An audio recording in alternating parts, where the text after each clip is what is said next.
Sport has the power to change the world, the power to inspire, the power to unite people in a way that little else can.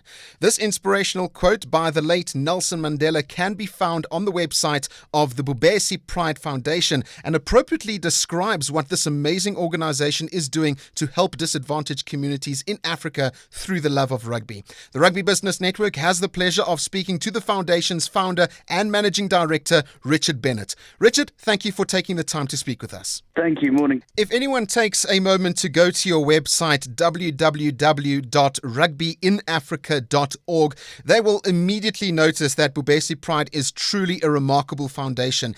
Tell us how long your organization has been in operation and how do you go about making a sustainable impact to underprivileged communities through rugby? Great question.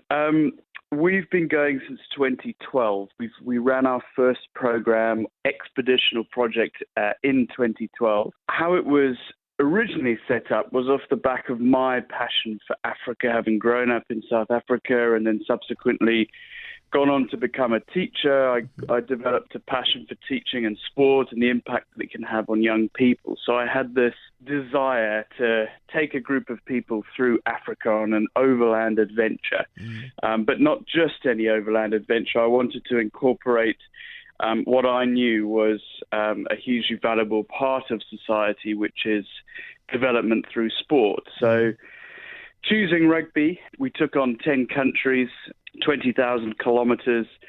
I had the previous year in 2011 done a recce of all of these countries, having met teachers and NGO workers and rugby federations and unions to understand the needs of the community and make sure that we were bringing something of value to them. And then, as I say, in 2012 we had a small group, and the way that the project worked was that we had two old bangers of Land Rovers filled with kit and rugby gear and our tents and everything, and sort of set on our way from the UK, driving through Europe on our way through to Africa, eventually starting our program in Ethiopia and then into Kenya and East Africa and so on through to Southern Africa. And the idea is simply that in each community, we use rugby as a tool for development and social upliftment. Our goals are to unite, empower, inspire.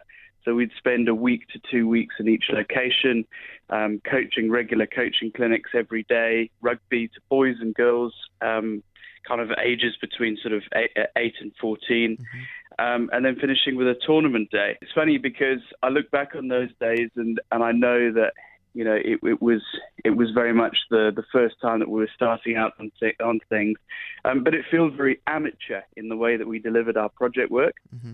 But 6 years on, and now with, you know, very much a structured program in place, reaching out to 3,500 children per year, empowering over 150 local staff in Africa each year, with a number of amazing commercial partners and grant donors on board.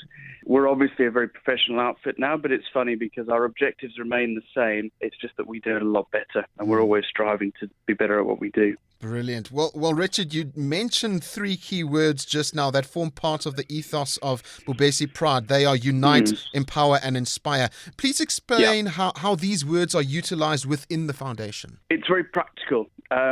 So in terms of unite, it's the idea of using rugby as a tool to bring kids and communities together through the game. We also, when we coach rugby in the communities in which we work, we promote the values of the sport, and we have tweaked, you know, to sort of suit our own organization, our own values. We have pride values, professionalism, respect, integrity, discipline, and enjoyment. I'm sure our Rugby Business Network listeners will engage with those values. Empower is about upskilling local staff in the community. So it wouldn't be of use for us just to go into these communities. Now we work in 9 countries, a number of different locations in these 9 countries, and just coach the children because there's limited impact, limited legacy there. So we are all about upskilling and empowering local teachers to become coaches, referees, community leaders, and we do that in a number of ways. And then inspire is is something we've been working hard on the last couple of years. Inspire means that, it might be your listeners, it could be our commercial partners or grant donors that have been inspired by what we do. It could be our volunteers from all over the world that have decided to take time off and spend hard-earned cash to come to Africa and give up their time and expertise to coach rugby in these communities. It's about having a long-term sustainable impact. So we effectively understand what the needs of the community are, and we consider what other projects, we call them legacy projects, we can initiate that has a long-term impact. So we've done things like opened a computer room and installed 25 refurbished computers in a rural school in Zambia. We've improved the security facilities and ablution facilities in a school in Gaborone, Botswana. We've helped to raise some funds towards a multi-purpose sports facility in a township in Port Elizabeth, and a couple of years prior to that, helped to raise some funds with Sedba School in the UK for a netball court in a township school. And our most exciting project that we're working on at the moment is, for the last about 8 months, we've been employing part-time a local member of the community called Wordsworth Rashid in Lilongwe, Malawi, to carry out year-round sports programs with mainstream children, with club sides in Lilongwe that have sprung up off the back of our work, and also with kids with special educational needs. So he's continuing to get a salary part-time from us, and subsequent to that, we see Malawi as a real focus area for us, one of the poorest countries in the world. And the area in which we work, Mzumanzi, about 20 kilometers just outside of Lilongwe, we have found a plot of land that we plan on purchasing, a couple of acres. On there, we plan to build a netball court, a rugby pitch, a community centre / clubhouse, and some accommodation. So really, really exciting, and we've had funding through from St James's Place Wealth Management and from Jason Leonard's new Atlas Foundation. So hugely exciting, and it's this type of inspiration that people get on board with because it's tangible and they feel like they can really be part of something special. Absolutely incredible. Well, the foundation also assembles teams of volunteers to carry out your annual rugby coaching expeditions. How many volunteers do you work with? Where do they come from? And are there any well-known former professional rugby players that have often come out to offer their assistance? So each year, and it's been increasing. I mean, going back to 2012, we only had 6 volunteers that year, then 9 in 2013, 12 in 2014, 25 in 2015. 2016, we had 36. Wow. This year, we've got 38. And at the start of 2015, we were able to buy a charity minibus for Bhubesi Pride Foundation, Toyota Quantum with a trailer, 14 seats. So what we're doing is we're effectively trying to fill those seats to provide opportunities for as many coaches from around the world to take part in our 9-country, now 7-month expedition. And obviously, the more coaches we can have, the more impact we can make with as many children and coaches on the ground in Africa. So over the course of that 7 months, we'll have this year 38 people coming in, coming out and taking part of it. And this year we also had Jacques Burger, Saracens legend and former Namibian captain, been to the World Cup 3 times. And so he joined us for a tournament day in Walvis Bay a couple of weeks ago. And Maggie Alfonsi was with us this time last year in South Africa, and we've just waved goodbye to Marco Mama, who plays for Worcester, who was with us for a week in Gaborone, Botswana. Great to see rugby legends getting involved with the foundation. Well, Richard, there are plenty of disadvantaged communities across the world that need support. Why did you choose Africa? Well, Africa's special to me. I grew up in South Africa. I was schooled there, grew up during apartheid, and saw, firsthand children growing up in different types of communities, privileged or underprivileged. Sport can still have a big impact on your life, no matter where you come from. And I think I got more enthusiastic about the power of sport once I got into teaching in my early 20s. Africa was calling. Basically, I immigrated when I was a teenager. I went back several times as I was finishing university. But yeah, I just decided that I wanted to go back to Africa, see what impact I could make, and then subsequently the foundation that I've set up has started to make quite a significant impact. For such a small organisation, we really pack a punch. We're highly efficient. We really do make a big difference. So it's just a great continent. It's vibrant. People are amazing. Obviously there is a lot of need. There is a lot of individuals from some very, very tough backgrounds. You hear some very, very sad stories at times, but it's counterbalanced by people's smiles and their zest for life and their interest to want to learn and to develop and to have people from all parts of the world come and work with them, and we get to experience that. So yeah, it's a win-win for everyone, really. Well, as you say, you grew up in South Africa, but you completed your studies in the UK and you were qualified as a teacher, which you touched on. But you taught design and physics for 3 years at secondary level. Why did you decide to change from being a teacher to become a philanthropist? I suppose it's a lifestyle thing, isn't it? I mean, I loved teaching. I enjoyed it. I loved the environment of kind of working with children. There's a great enthusiasm that kids have for life every morning. You start your day. It's every day is different. It's great fun. But yeah, I suppose just touching on it just now, having grown up in South Africa and knowing what Africa has to offer, it's just making the most of the life that I have and I suppose the skills and the interests that I've developed and putting them to good use, really. And I sort of felt that my skills and expertise, which obviously, over the last 6 years, I've learned a lot. We're probably better placed where I'm from, and then obviously working with a number of international partners who can benefit from what I'm doing as well. Fantastic. Well, Richard, on your travels across Africa over the last few years, you must have collected many special memories along the way from the people and communities you've helped. Can you share with us one personal moment or a touching story that made you think to yourself, this is why I created this foundation? I mean, there's many.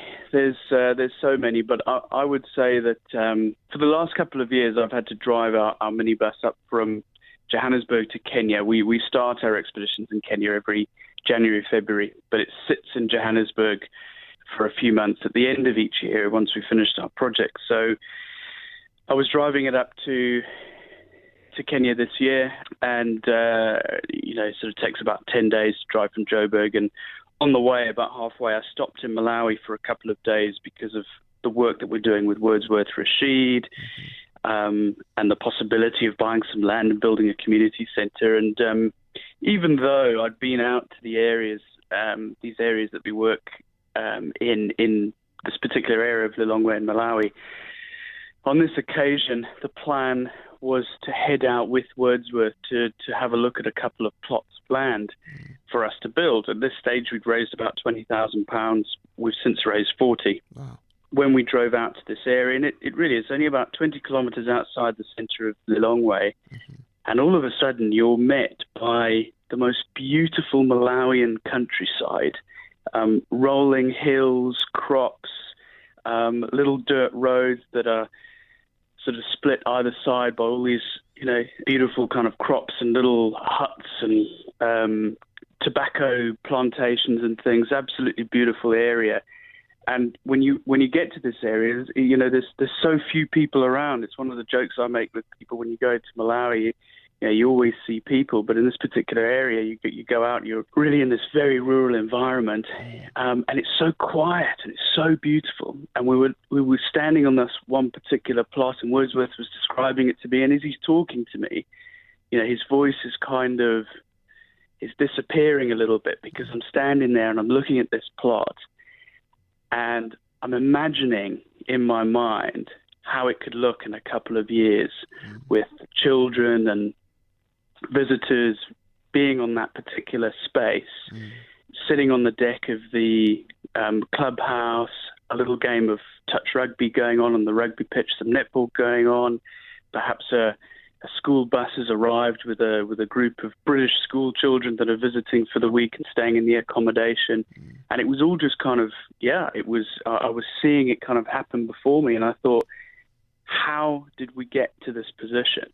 And it was like one of those moments where you can kind of have this flashback of several years just passing you by in a single moment and thinking, this is all very, very worthwhile. It's a beautiful picture you just painted there, Richard, and I'm sure in the years to come that picture is going to look even better once all the construction is done.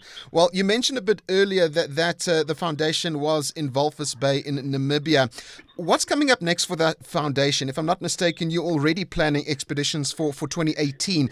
Can you share with us some of the places and communities you will be visiting then? Obviously, traveling what is now sort of a 15,000 kilometre well-trodden route for the charity from Kenya down to South Africa. There's some beautiful legs on the way, so they've just driven from Namibia to South Africa, having passed places like the Namib-Naukluft National Park, June 45, Fish River Canyon, Harvey's Falls. They'll be in South Africa for 2 weeks, coaching in Bloemfontein and then Port Elizabeth. And then after that, this year for the first time, we're extending what is known as our Rugby in Africa project, taking place between February and June, carrying on into July and August. And we will go back to Botswana, back to Zambia, back to Malawi. And what's great is that we visited those three countries in April and May, respectively, earlier this year. So going back the same time this year in July and August, we'll just reinforce with the community some of the work we did earlier in the year, and it will be quite interesting to see how that impact varies. It's great for us to go into these communities every year, but as the charity grows and our infrastructure develops, it'll just be good to see, the impact that will have. We work with some very special people, In Botswana, we work alongside the Botswana Rugby Union. In Zambia, the Zambia Rugby Union. And then similarly back in Malawi with Wordsworth, and continuing with the work we're doing with him and the communities we work with there. So really exciting for us. And then we are actually assembling our 2018 team as we speak. So looking ahead to January next year, we will have a new group of volunteers, or we call them Pride members, that will be coming out to Kenya and embarking on our next project, which will last 7.5 months, again through 9 countries. So if any of the listeners are keen and feel like they want to take 3 or 4 weeks or even longer to join our epic rugby coaching adventure, they do have to head to rugbyinafrica.org. We're actually full for the first 3 or 4 months of next year's expedition. So, be good to hear from people. Fantastic. Some exciting times ahead there, Richard. Well, the Bhubesi Pride Foundation is a charity partner of the Rugby Business Network, as some may know. How did this partnership form, and has it been beneficial thus far? Yeah, I mean, I've known Colm for a few years, obviously in great admiration for what he's achieved with the network, and it's amazing that all around the world you have people coming together with a mutual interest to build business and rugby. Great networking tool. And Colm's really, been very interested to sort of engage with the charity. He's joked a couple of times that he's going to join us. It hasn't happened yet. I've been to a few events, which are obviously always great to meet new people. I've spoken a couple of times at events in London and Bristol. And actually at one of those events, Marco Mama, who was playing for Bristol at that time, standing alongside Charlie Amesbury, were both really inspired by what we do, and came and spoke to us at the end. And a couple of years later, he's running an event at Worcester Warriors to raise awareness for our charity and his grandmother's charity. Raised a fair bit of money, donated £2,500 to Bhubesi Pride Foundation, and a few weeks later he's on a plane joining our team in Gaborone coaching for a week. So it's always really inspiring and really interesting how these introductions can lead to all sorts of things. So, always keen to continue our link with the Rugby Business Network and see where it goes. Well, finally, Richard, I'm sure you're open to as many businesses and companies as possible providing their assistance where they can. You mentioned how individuals can get involved with upcoming expeditions with Bhubesi Pride, but how can businesses show their support? There's a number of different ways. Obviously, a company can become an official partner of the charity. We've got 3 different tiers. What we also like to say is that companies can send their employees to join us. We've had a number of people from all over the world take part as volunteers, but their backgrounds are quite mixed. So they come from great businesses. So We've recently been thinking that one of the ideas is that a company actually buy a whole section of the expedition, a seat on the bus, so to speak, and then they can maybe over the course of our project year, 5 or 6 months, send a handful of their employees out as part of a reward and recognition exercise. It doesn't have to be too many employees. They don't have to buy a long section of the expedition. This could be a couple of months, for example, and send 2 or 3 employees out each year, something like that. So I'd say, that's something that's obviously of huge benefit to employees because they'll take so much away from it personally and professionally. And then the other I would say is, to get involved perhaps in our Malawi project. It's something tangible. We're just starting out on that journey now, and something quite special to be part of. And as that project develops, people within the company will see how it's growing. And I think being part of something like that will mean a lot more to employees. Sometimes you're connected to these massive charities, huge organizations, and you can't really see where all the pennies or the charity bike rides and fun runs go. So that could be something to get involved with. Richard, this has certainly been an inspirational, touching and meaningful conversation. You and your fellow members and volunteers at Bhubesi Pride deserve a medal and far more for all that you are doing through the power of rugby. We at the Rugby Business Network look forward to seeing you grow over the coming years and bettering the lives of more underprivileged people across Africa. Awesome. Thanks so much for your time.